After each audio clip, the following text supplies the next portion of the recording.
Bem, olá, bom dia. Vamos recomeçar a nossa aula aqui, retomando alguns assuntos que nós já tratamos nas aulas anteriores, né, como o dualismo psicofísico do Platão, né, essa dicotomia corpo e mente, que depois vai ser atualizada pelo Descartes, né, com a ideia do corpo-máquina, e ela chega para nós no nosso mundinho contemporâneo, no nosso senso comum, né, atualizada e travestida de novos saberes. Então, vamos transitar entre essa dualidade, esse dualismo radical do Descartes, o monismo de Spinoza, e vou usar Amadeu Luiz, um texto Amadeu Luiz, das racionalidades médicas, para falar dessa questão de uma forma mais contemporânea, né?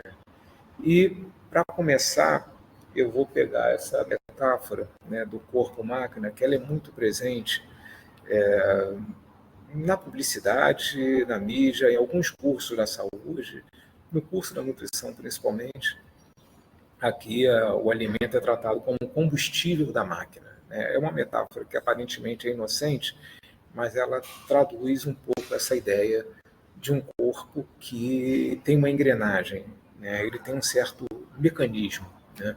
Ele tem essa ilusão de uma máquina que opera, né, dentro dessa lógica do mecanismo, e a mente e a cabeça, né, funcionaria também como dentro dessa desconectada dessa máquina, controlando a máquina, né, e isso é uma metáfora muito comum no nosso cotidiano, né?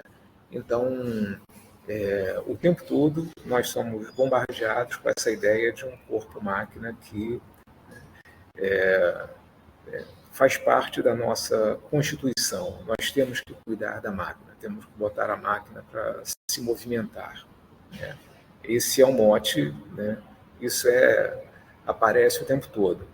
Então, essas frases aqui do senso comum, né, da saúde do corpo, começa pela educação da mente, se a cabeça não pensa, o corpo padece, são frases simples do senso comum, mas que traduzem um pouco essa ideia dessa separação radical, né, e desse um suposto controle do mecanismo, né, como se a máquina fosse algo obediente e o cérebro, né, tivesse o comando total de tudo o tempo todo, né?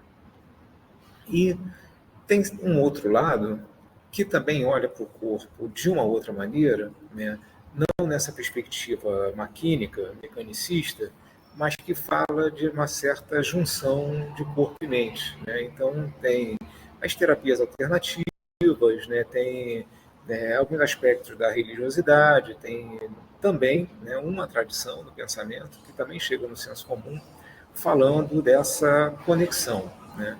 Agora, a questão é como que o mercado e a publicidade se apropriam dessa conexão, ou dessa desconexão, né, tanto do corpo-máquina quanto desse corpo integral, né, holístico, né, que é a palavra que se usa com muita frequência também, né, como é que o mercado se apropria disso, né? Então, você tem venda de produtos, de espaços, terapias, tratamentos, terapêuticas, todos voltados também para essa, né, da mesma maneira que o corpo-máquina vende, o corpo holístico também vende, né?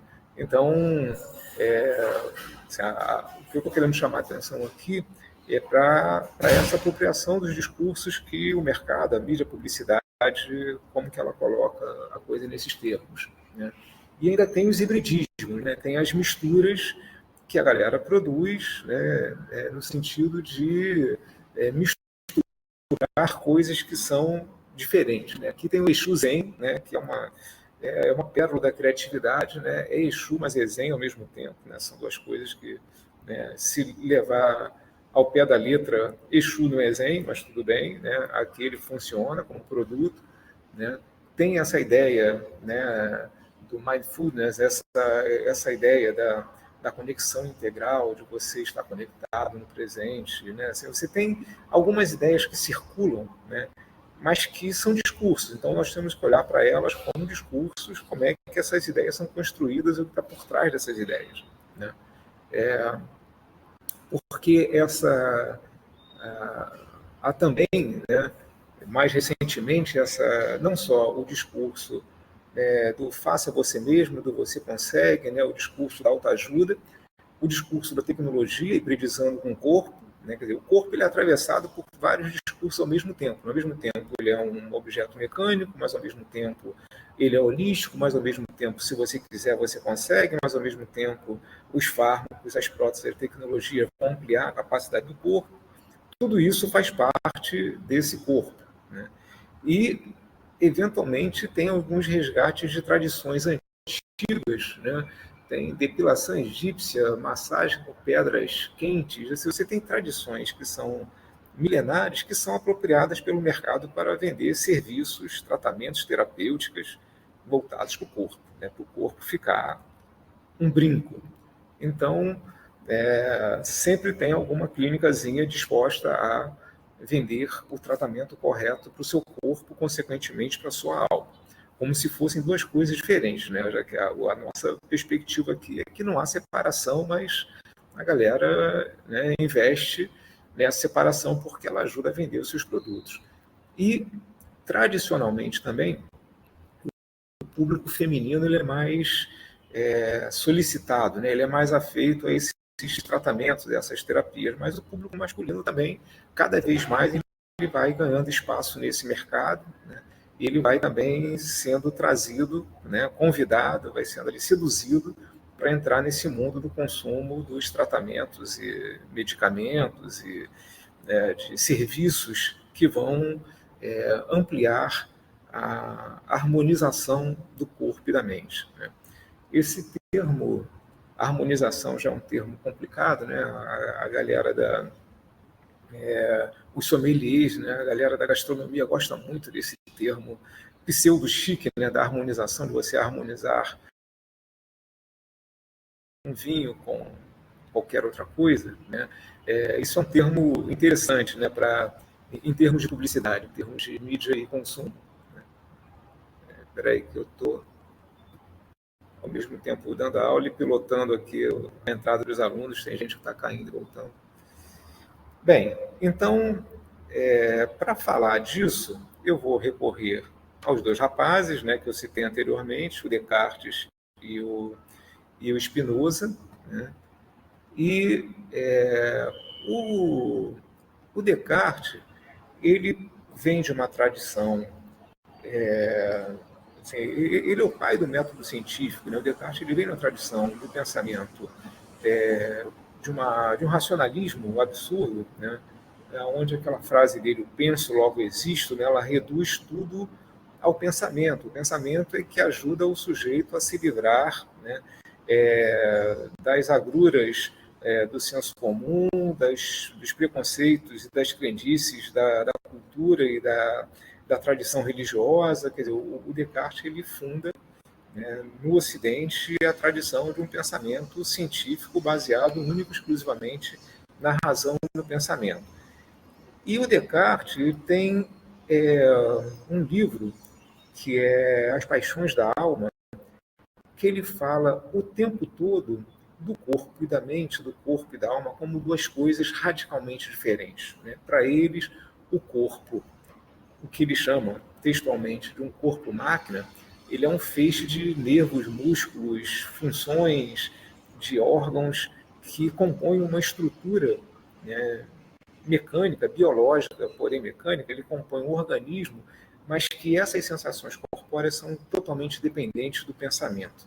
Então, na tradição cartesiana, o corpo opera numa frequência, o pensamento vem em outra frequência completamente diferente, se acopla ao corpo, mas é diferente dele, né? Não é a mesma coisa, né? E aí ele vai colocar, né, assim, né, nesse livro, né, das Paixões da Alma, o tempo todo a mente como lugar do equívoco, né? E assim, é ela que pode levar à razão pura, mas que o corpo deve ser abafado, ocultado, né? O corpo ele é essa máquina, ele chama de uma extensão. Isso é uma linguagem que se usa no período, né, que vem do latim, do res extensa, do res cogita, são são linguagens da tradição do pensamento filosófico, né, daquela época, e essa tradição, né, ele coloca, né, o tempo todo o corpo como autômato, como um mecanismo, né, como ele compara, ele faz uma analogia com uma máquina. Ele cita aqui textualmente, né, o corpo de um homem vivo difere tanto do corpo de um morto quanto um relógio ou outro autômato.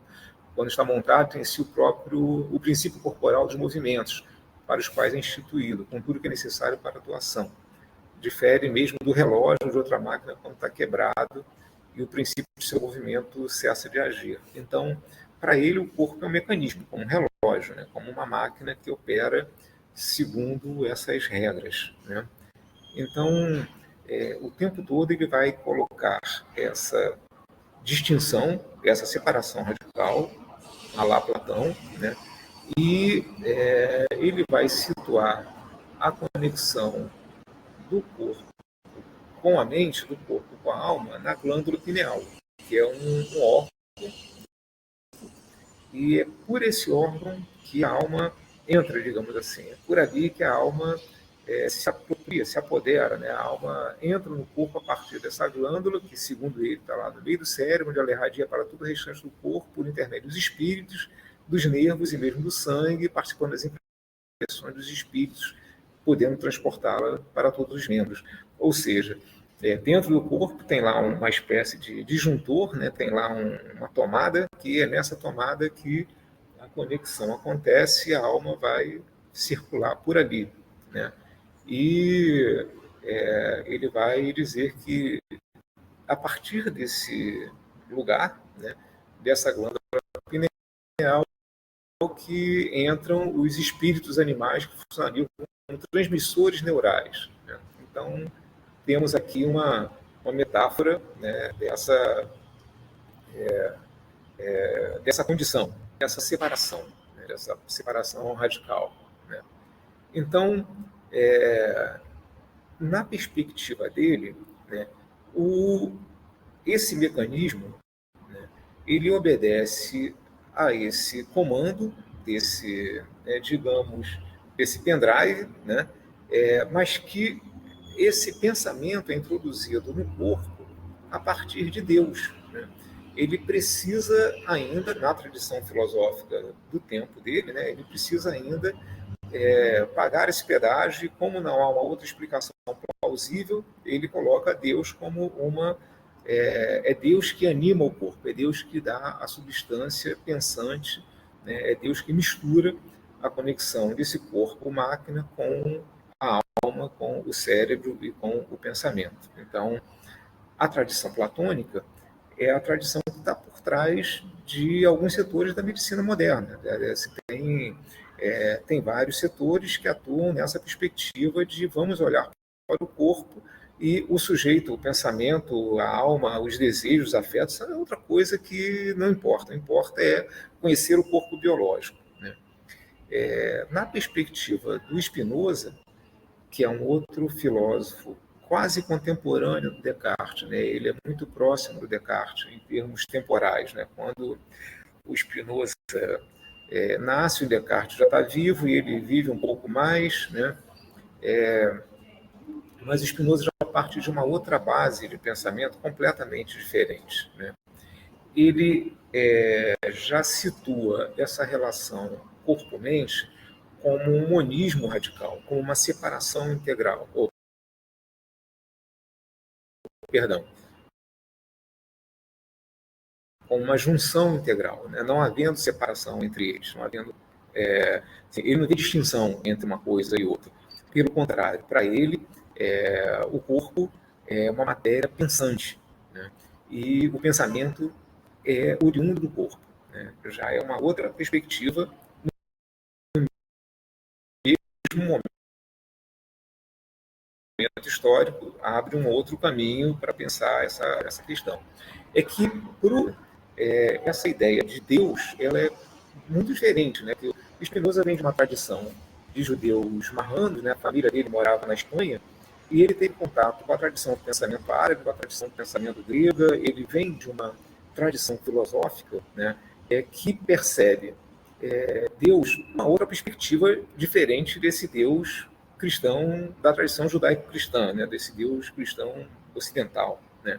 Então, o Spinoza vai produzir um pensamento que é considerado herético na época, né. Ele consegue ser expulso ao mesmo tempo da igreja e da sinagoga, né. Ele vai ser excomungado para todos os lados, porque ele vai falar que esse Deus, na perspectiva do Spinoza, não é um Deus com formas humanas, né? Um Deus antropomorfizado, né? Um Deus com essas características que são dos seres humanos, né?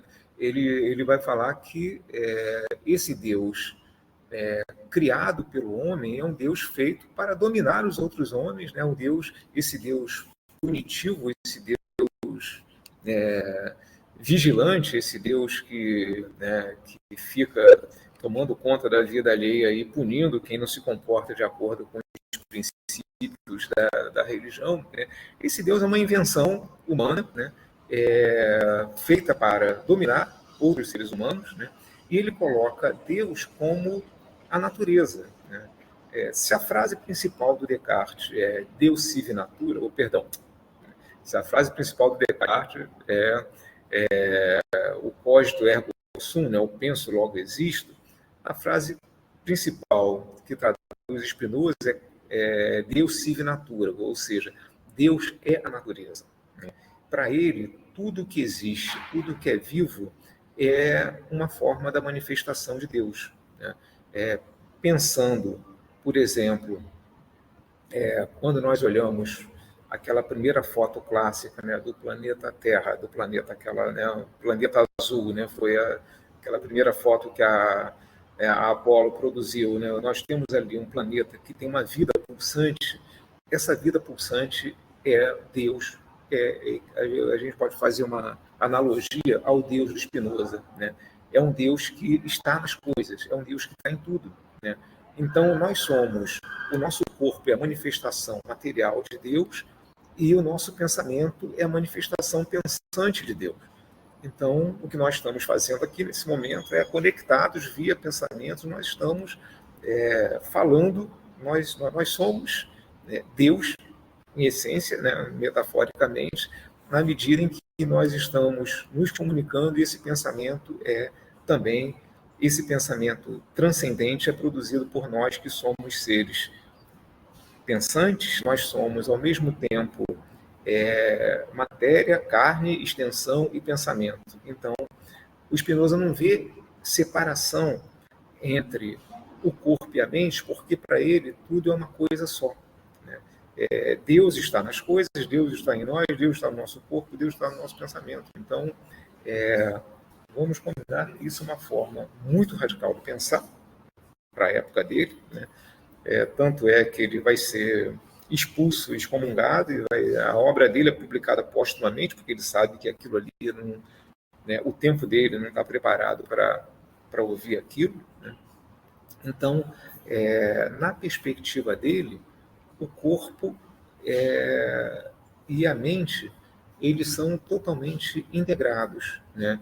O corpo é um sistema complexo de movimentos internos e externos, ele é relacional, né? Ele tem forças internas e externas, né, a quais ele está submetido, né, forças centrípetas e centrífugas, né? Nós nos relacionamos com outros corpos, né? Nós nos afetamos com outros corpos, né? Nós somos afetados para o bem e para o mal, né? Por outros corpos com os quais nós convivemos, né? Então, na perspectiva dele, né, não há separação entre corpo e mente, né?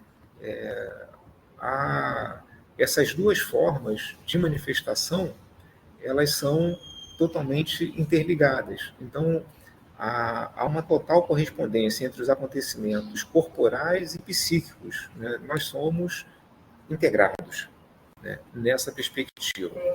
Então, Só dando uma pequena pausa. Vocês estão me ouvindo ainda? Está todo mundo aí? Que eu estou falando aqui, não estou me vendo, então de vez em quando eu fico na dúvida se eu estou falando sozinho aqui no meio do corredor. Né? Então, beleza, obrigado, Simone. Mas, assim, eu trouxe esses dois pensadores, né, para a gente começar a pensar assim, como que a produção de conhecimento, né, ela não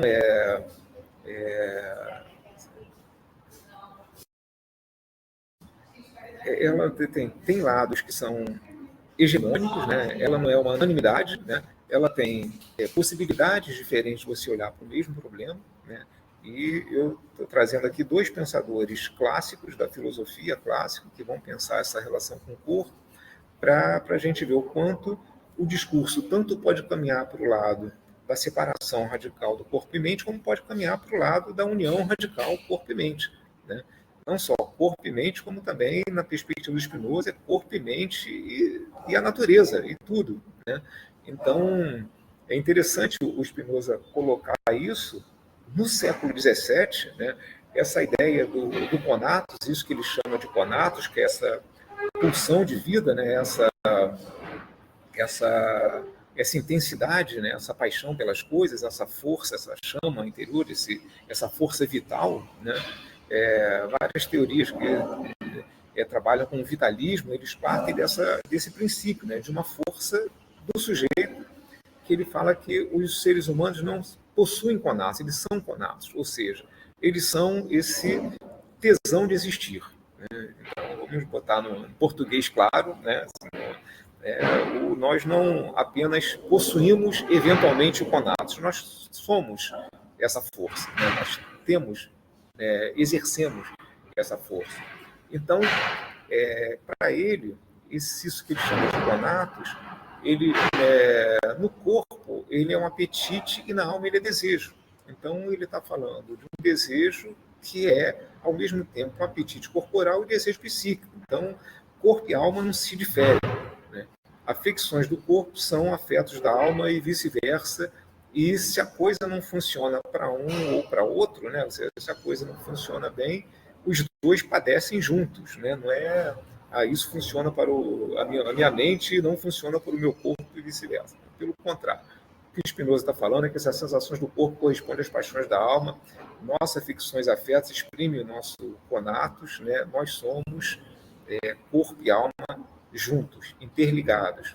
E, mais do que isso, né? Nós somos seres passionais, nós nos relacionamos com outras pessoas, nos relacionamos com outros seres, com outras forças, e alguns seres, alguns encontros, algumas forças que nós nos deparamos eventualmente podem tanto ampliar quanto podem reduzir a nossa força de estar no mundo. Né?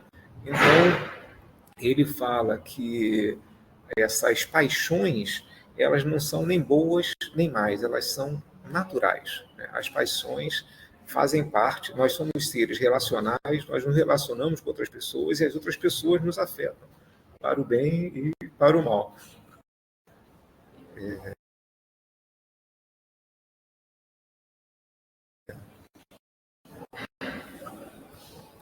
Estou no meio do corredor aqui. Tudo bom, Roberto? Estou dando uma aula de sinal, estou rindo na sala. Então, a ideia, né, é de que se nós temos essa, essa junção, né, de corpo e mente, e se corpo e alma, e se outros corpos nos afetam, essa relação, ela tanto pode ampliar nossa força de existir, como elas podem diminuir a nossa força de existir. Então ele fala que tem três paixões originais, né? A alegria, a tristeza e o desejo, e que as outras vão se derivar dessa. E da alegria nasce um amor, a devoção, esperança, segurança, contentamento, misericórdia, né? E da tristeza surge o ódio, a inveja, o orgulho, o arrependimento. Ou seja, nós somos seres passionais, somos seres afetivos. Né? O amor é um afeto, o ódio também é um afeto. Né? E assim, a maneira como nós lidamos com esses afetos que vão definir o que somos. Né? Então, as escolhas que nós fazemos, né, as paixões tristes, os afetos tristes aos quais nós nos vinculamos, não é uma responsabilidade de algo externo a nós, como os deuses lá do passado, né, que falavam que a doença ou a sorte, a fortuna, né, no sentido romano, né, como se o destino fosse algo determinado pelos deuses. O que Spinoza está falando é que nós somos responsáveis pelos nossos afetos e pelas paixões que nós alimentamos, seja as paixões alegres, que aumentam a nossa potência de existir, seja as paixões tristes, que diminuem a nossa potência de existir. Então, se nós pegarmos aqui no senso comum, né, tem pessoas, né, tem paixões alegres que entram na nossa vida e aumentam a nossa potência de ir para o mundo, de agir, aumenta a nossa força. Né? E tem pessoas, ao contrário, que parece que sugam a nossa força. Né? São pessoas que são paixões tristes que só nos despotencializam. Né? Então, esse potencializar ou despotencializar é também uma escolha do sujeito. Né? Então, a responsabilidade disso está no âmbito do sujeito. Né? Não é um Deus superior que promove essa paixão triste na vida dele. É o próprio sujeito que vai se... Né? É ele que se arrasta, é ele que se leva para essas paixões. Né? E se essas paixões existem, nos enfraquecem, nos tornam cada vez mais passivos, as paixões e os desejos alegres nos fortalecem e nos colocam de volta na vida. Né? E lembrando que, nessa perspectiva, corpo e mente estão juntinhos, coladinhos. Né? Exatamente, é Pequeno Príncipe na veia. Né? Você é responsável pelas suas escolhas. Se você escolhe uma roubada, se você escolhe uma paixão triste, se você alimenta o ódio, o rancor, né? Se você alimenta o que te diminui a potência de existir, essa responsabilidade você não pode terceirizar para Deus. Né? Essa responsabilidade é sua. Você é você. Né? Então, ele vai falar dessa paixão, né, que somente uma paixão vence outra paixão, se for mais forte, maior que ela. Né? Então, nós sempre usamos assim, esse exemplo aqui no curso de nutrição. Né? Você não vence uma compulsão alimentar, ou uma fobia, ou uma anorexia. Você não vence isso apenas usando um argumento racional. Né? Você substitui isso por uma outra paixão. Você enfrentar uma paixão nesse nível, você precisa de algo para se colocar no lugar dela, uma paixão positiva, né? Uma paixão alegre, uma paixão que te potencializa. Né? E essa busca está no âmbito do sujeito. E, nessa perspectiva, as paixões, boas ou ruins, não são vício nem pecado, não são desordem nem doença, elas são necessárias, são naturais. O que nós fazemos com elas é que é o problema. Né? Aí que a coisa muda de figura. Então, vejam que, enquanto Descartes faz uma separação radical entre corpo e mente, e o Spinoza faz uma junção radical não só do corpo, da mente, e das paixões e dos afetos. Né? Ele vai falar que, olha, o corpo, né, o sujeito adoece, né, em função das escolhas que ele faz. Né? Ele tira Deus da história. Né? Então, com Spinoza, pela primeira vez na história da filosofia, corpo e alma são ativos e passivos juntos, por inteiro. Né? Nem corpo comanda a alma, nem alma comanda o corpo. Então, nessa perspectiva, a filosofia deixa de diabolizar e culpabilizar os afetos para torná-los essência do humano. Né? Então, assim, esses dois pensadores trazem duas versões diferentes, né, do que seria isso, né, que nós encontramos no senso comum, e daqui a pouco vou voltar nesse ponto, a gente conversa sobre isso. Eu vou apresentar aqui rapidamente o trabalho da professora Maria Terezinha Luz, que foi daqui da UERJ, né? Ela já se aposentou e ela fez essa pesquisa sobre as racionalidades médicas. Né? Que eu comentei isso na aula passada, eu trouxe de volta só para complementar o pensamento. Eu acho que ele ajuda a situar melhor o pensamento do Descartes e do Spinoza. Né? A Amadel, né, ela compara 4 sistemas médicos complexos, né? Ela pega a medicina ocidental contemporânea, a biomedicina, que nós estamos imersos, a medicina tradicional chinesa, a medicina ayurvédica e a medicina homeopática, né?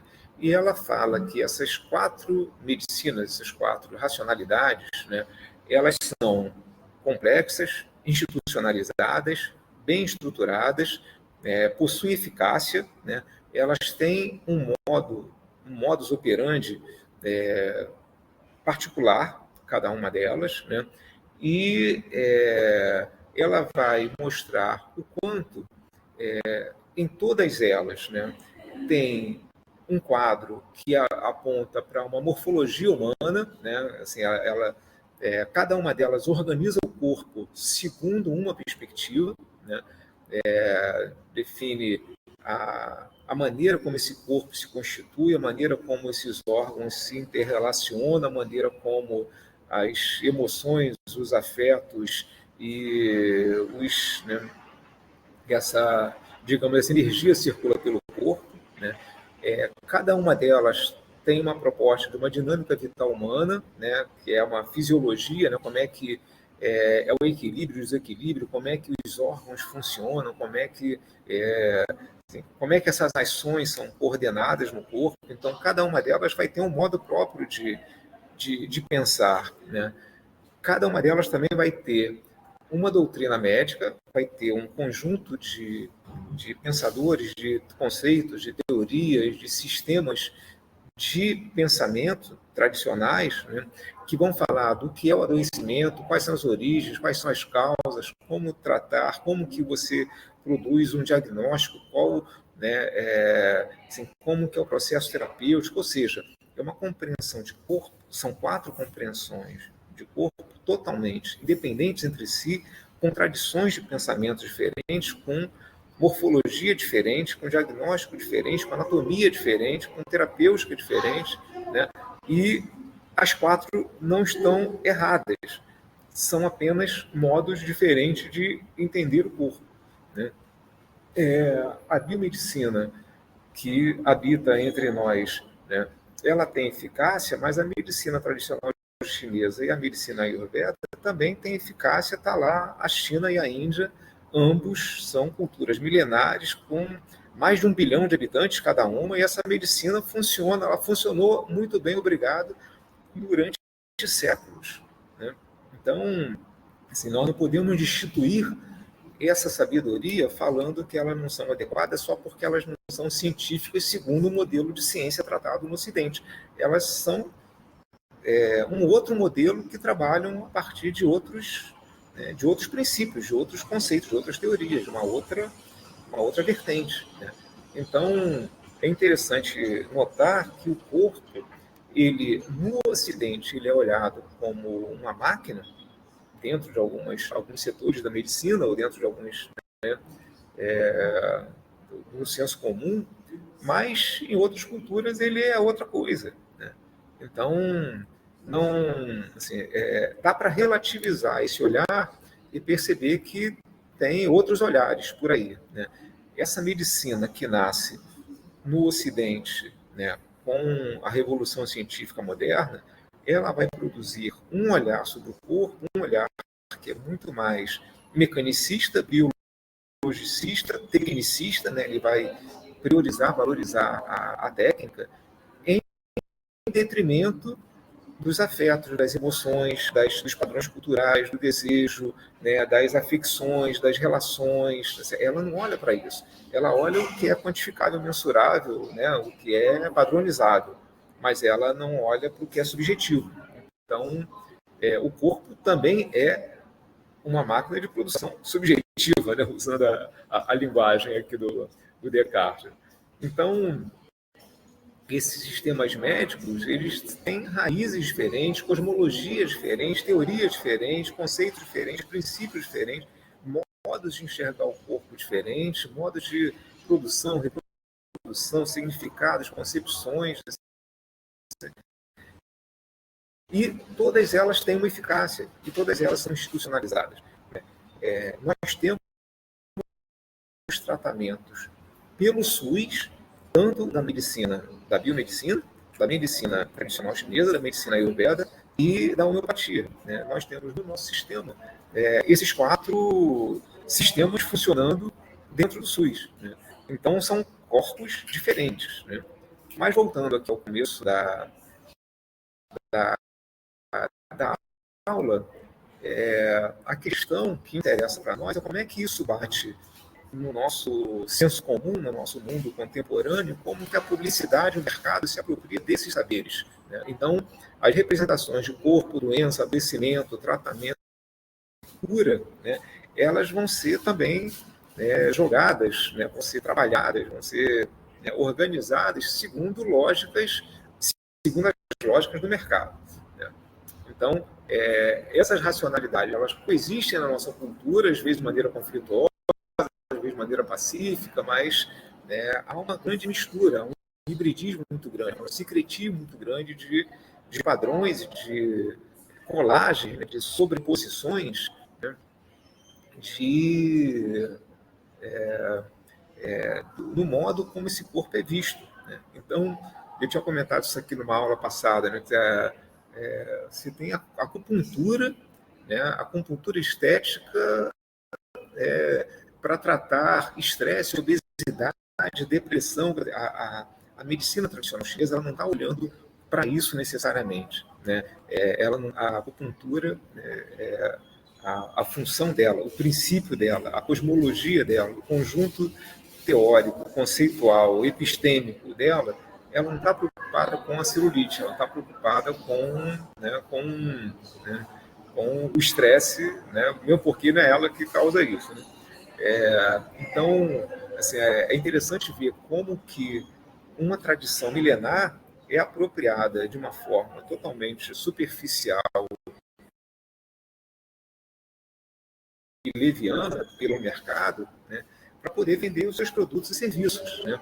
E tudo isso se mistura, se hibridiza no corpo. O corpo se permite esses lugares, né, esses discursos, né, essas construções, né? Então, você tem diferentes concepções de corpo, espírito, saúde, doença, cuidado, tratamento, cura, equilíbrio. Quer dizer, você tem uma mistura muito grande, né, mas com uma apropriação, né, mercadológica, né, de uma apropriação que vai fazer com que coisas diferentes apareçam como iguais, né, ou como próximas. É um hibridismo tal que, na verdade, é uma salada mista completa, né?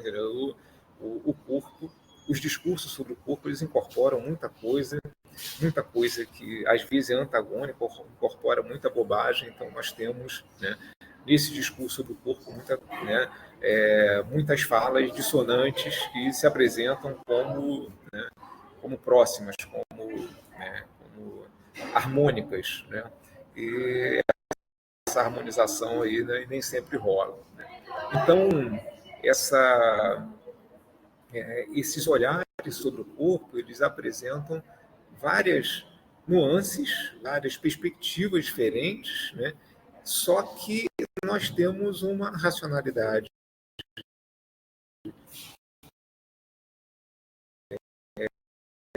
biomédica na qual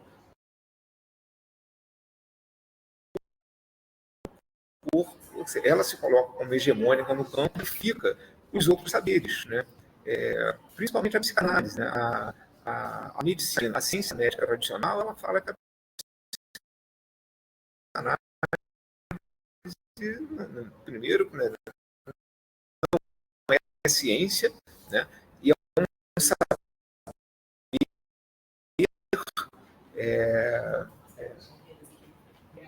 Sim, pode pegar. Há pouco tempo teve uma polêmica, né, de uma direção na pandemia, né, a Natália Pasternak, né, que o título do livro é Que Bobagem, colocando a psicanálise nesse lugar de elas colocam no campo do charlatanismo, né, uma coisa do curadeirismo, né, de uma coisa meio precária, primitiva, porque não se baseia nos princípios da medicina tradicional, né, nos princípios da lógica científica.